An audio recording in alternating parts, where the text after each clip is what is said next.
Hello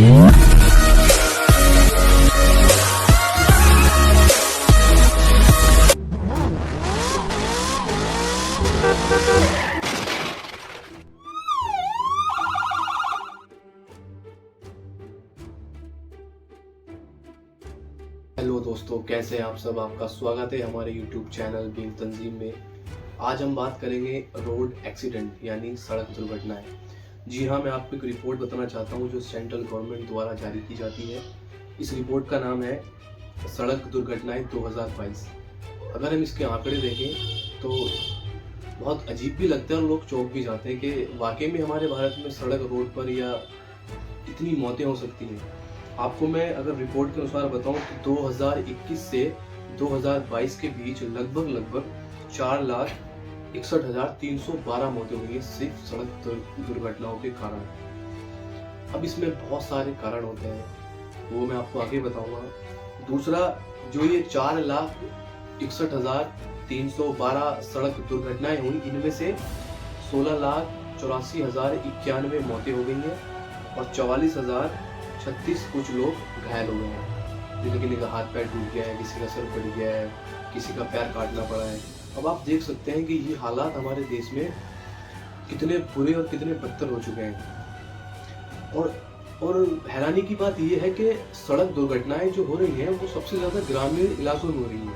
शहरों में इसका आंकड़ा कम देखने को मिलता है, बल्कि ग्रामीण इलाकों में ज्यादा दुर्घटनाएं हो रही हैं। और उसमें अगर हम देखें तो जो हमारे नेशनल हाईवे होते हैं यानी राष्ट्रीय राजमार्ग जो होते हैं, जो बड़े बड़े रोड होते हैं, जो एक बड़े शहर को एक बड़े शहर से जोड़ते हैं, उसे नेशनल हाईवे बोलते हैं।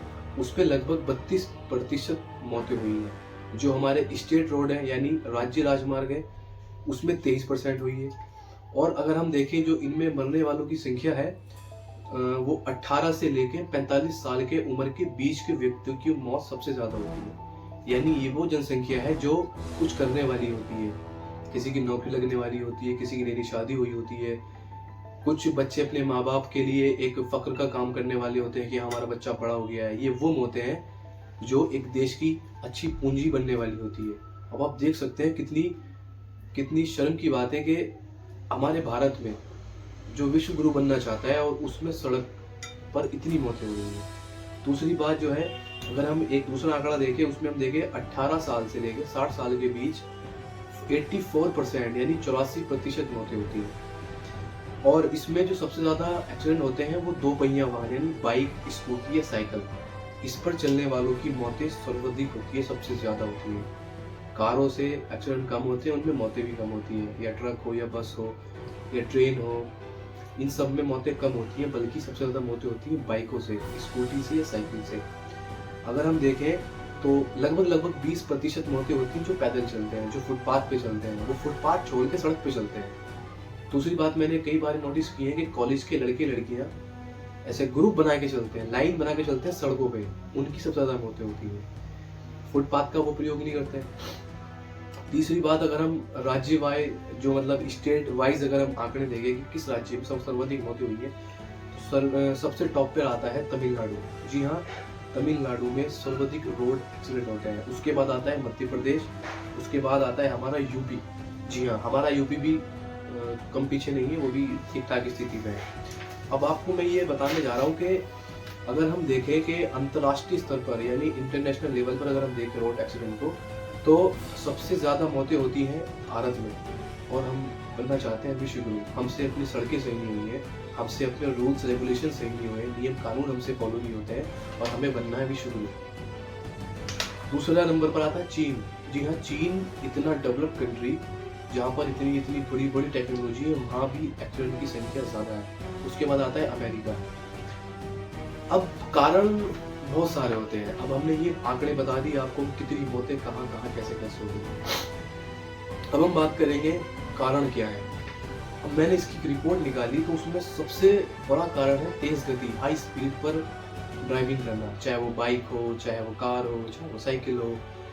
और आपने देखा होगा अपने आसपास कि जब भी कोई लड़का नई बाइक खरीदता है तो उसको बहुत तेज चलाता है, वो दिखाना चाहता है कि उसने बाइक ले ली है। वैसे लोग तो अंधे हो गए, उसको लगता है कि लोग अंधे हो गए, उन्हें दिख ही नहीं रहा है कि उसने बाइक ले ली, वो भगा के दिखाता है कि मैंने बाइक ले ली है, फिर उसका एक्सीडेंट हो जाता है। वो माँ बाप जिन्होंने इतनी ख्वाहिश से, इतनी मेहनत करके उसे इतनी अच्छी बाइक लेती थी, वो सिर्फ दिखाने के चक्कर में, अपनी शान बढ़ाने के चक्कर में बाइक को तेज भगाता है और तो और लहरा लहरा के चलाता है उसको। क्या फायदा उससे? 4 आदमी गालियां ही देते हैं उसे देखकर। उसके माँ बाप तक को वो बुरा भला बोल देते हैं कि इसको लेके दे दी बाइक। तो तेज गति, तो मेरी आपसे दरख्वास्त है कि भाई तेज गति पर बाइक चलाकर करना क्या है? चांद पर जाना है क्या तुम्हें, या आपको शनि ग्रह पर जाना है तेज बाइक चलाकर? फिर लोग कहते हैं टाइम बचता है।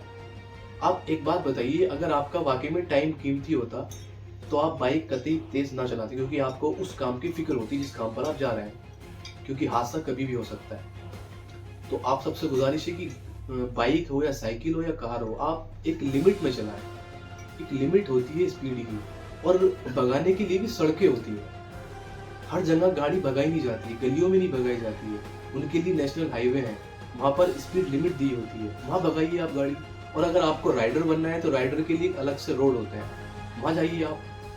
दूसरी सबसे बड़ी वजह है सड़क हादसों पे, वो है खराब सड़कें। एक कहावत मुझे याद आती है कि हिंदुस्तान में सड़कों में गड्ढे नहीं है, बल्कि गड्ढों में छोटी छोटी सड़कें हैं। जी हाँ, ये बहुत बुरी स्थिति है हमारे देश में सड़कों की। आप किसी भी स्टेट पे चले जाए, किसी भी राज्य में हो जाए, हर जगह आपको सड़कें खराब मिलेंगी। तीसरी वजह आती है गलत साइड पर वाहन चलाना, यानी रॉन्ग साइड पर ड्राइविंग करना। ये सबसे बड़ी का काम शैतान का होता है, आप भी जानते हैं। तो रॉन्ग साइड पर गाड़ी क्यों चलाना? थोड़ा लेट हो जाएंगे। उसे अगर आप ईमानदारी से बताएंगे अपने ऑफिस में, अपने कार्यालय में, जहाँ भी आप जा रहे हैं, आप लेट भी होते हैं, तो आप अगर ईमानदारी से बताएंगे तो समझेंगे कि मैं किस वजह से लेट हुआ हूँ, ना कि आप गलत साइड लेकर जल्दी पहुंचे। ऊपर वाला ना करे बीच में हादसा हो जाए, ना तो आपका ऑफिस रहेगा, ना ही कुछ होगा, ना ही आप ऑफिस पहुंच पाएंगे। फिर चौथी वजह आती है इसमें ओवरटेक करना। आजकल मैं एक रिपोर्ट पढ़ रहा था, उसमें सबसे ज्यादा हादसे और मौतें जो होती हैं वो ओवरटेक करने से होती हैं। अंदाजा लगा के हम ओवरटेक करते हैं कि हम इस ट्रक से आगे निकल जाएंगे, चाहे भले से सामने से दूसरा ट्रक आ रहा हो, कि हम इसको पार कर लेंगे, और कहीं ना कहीं हमारी कैलकुलेशन खराब होती है और हमारी टक्कर हो जाती है, जिसमें सबसे ज्यादा दर्दनाक मौतें होती हैं। तो ओवरटेक आप तभी करें जब आपको लगे कि हाँ आगे कोई गाड़ी नहीं आ रही है। ऐसा ना करें कि कोई गाड़ी आगे नहीं आ रही फिर भी आप ओवरटेक कर रहे हैं। आप देखिए कि गाड़ी तो नहीं आ रही कोई आगे से। पांचवी वजह आती है वाहनों का लापरवाह संचालन, यानी किसी गाड़ी में अगर 5 आदमी बैठे तो उसमें हम 6 बिठाएंगे, 7 बिठाएंगे, और तो और 10-10, 12-12 लोग बिठा के चलाते हैं, तो गाड़ी का डिसबैलेंस होता है। ना तो उसके ब्रेक सही से काम करते हैं और ना ही गाड़ी सही से चल पाती है। उस कारण हमारा एक्सीडेंट हो जाता है। तो आपसे गुजारिश है कि जितने की लिमिट है गाड़ी में उतने ही लोग बिठाएं। छठा कारण इसमें सबसे बड़ा यह आता है कि ओवरलोड कर लेते हैं। आपने देखा होगा कि ग्रामीण इलाकों में देखा जाता है कि बसों के अंदर लोगों को ऐसे भर लेते हैं जैसे भूसा भर दिया हो किसी उसमें ट्रक में या ट्रॉली में, बल्कि वो एक पैसेंजर बस है, उसके अंदर इसी हिसाब से सीटें बनाई गई हैं। लेकिन आजकल गांव इलाकों में देखा जाता है कि लोग खड़े होकर सफर करते हैं। अचानक से बस वाला ब्रेक लगाता है, वो सब गिरते हैं एक दूसरे के ऊपर, उनके मुंह हाथ टूट जाते हैं, पैर टूट जाते हैं। जो बैठा हुआ सीटों पे उसके फिर भी कम चोटें आती हैं, जो खड़ा है उसके ज्यादा चोटें आती हैं। तो आपसे गुजारिश ये है कि आप उसी बस में सफर करें जिसमें सीट खाली हो। जल्दी तो सबको है, इसीलिए लोग जल्दी में ऊपर भी पहुंच जाते हैं। 7वां आता है नशे में वाहन चलाना। ये तो आम हो गया है आजकल। लोग शराब पीकर ड्राइविंग करते हैं जैसे वो कितना बड़ा काम कर रहे हैं, फिर उन्हें दिखता भी नहीं है, उनकी आंखें आधी खुल पाती हैं। जो शराब पीकर वाहन चलाते हैं ठुकते हैं, फिर वो दूसरे को मारते हैं। एक अच्छा भला आदमी गाड़ी से जा रहा है, वो अपनी लाइन में चला रहा है, स्पीड लिमिट में चला रहा है, लेकिन उसकी मौत हो जाती है इस नशेड़ी की वजह से जो शराब पीकर गाड़ी चला रहा था। ये जाके उसको ठोक देगा। और ये ज्यादातर उन्हीं लोगों को मारता है जो साइकिल पे होते हैं या बाइक पे होते हैं, उनकी मौत हो जाती है। तो दरख्वास्त है कि प्लीज शराब पीनी है तो घर जाके पिए या पी के नाले में गिरे, क्योंकि आजकल इंडिया में देखा जाता है कि शराब पीकर नाले में ज्यादा लोग मिलते हैं पड़े हुए। 8वां आता है कि हमारे जो रूल्स हैं, जो नियम हैं सड़क पे चलने के, उन्हें हम कभी फॉलो नहीं करते हैं। अगर कहीं लिखा हुआ है कि स्पीड लिमिट ये होनी चाहिए तो हम उससे डबल भगाते हैं। अगर कोई गाड़ी वाला तेज आ रहा है तो हम उसको दिखाते हैं कि हमारे पास ऑडी है, हमारे पास मर्सिडीज है, हम इससे आगे निकाल सकते हैं। तो नियमों का पालन सबसे मेन होता है, आप उनको फॉलो करिए। अगर बाइक पे 2 बैठने हैं तो 2 ही बिठाइए, 3 को मत बिठाइए। और 9 नंबर पे आता है, 9वां कारण है विदाउट ड्राइविंग लाइसेंस ड्राइव करना। आजकल माँ बाप भी बच्चों को बाइक दे देते हैं, वो भी 18 साल के नहीं हुए हैं, बस उन्होंने सीख ली है बाइक, तो उनके माँ बाप को लगता है इसे सीख ली है, वो इसको विदाउट ड्राइविंग लाइसेंस गाड़ी दे देते हैं।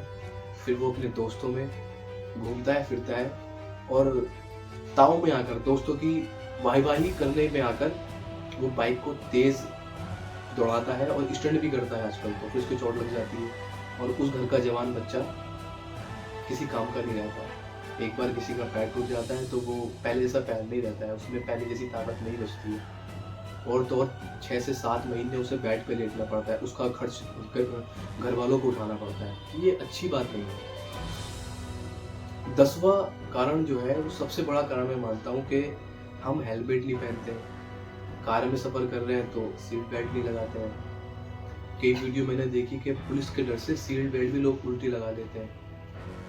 अच्छा, सीट बेल्ट गवर्नमेंट ने दिए तो उसे लगाइए, उससे बहुत फर्क पड़ता है। और सबसे ज्यादा हेलमेट, मैंने कई वीडियो देखी है जिसमें एक व्यक्ति ने हेलमेट पहन रखा था, वो गिरा, उसके चोट नहीं लगी। और एक व्यक्ति की मैंने वीडियो देखी कि उसके सर पे खंबा गिरा, लोहे का खंबा गिरा, लेकिन उसने हेलमेट पहन रखा था, वो बच गया। अब देखिए, अगर हेलमेट ना होता व्यक्ति मर जाता।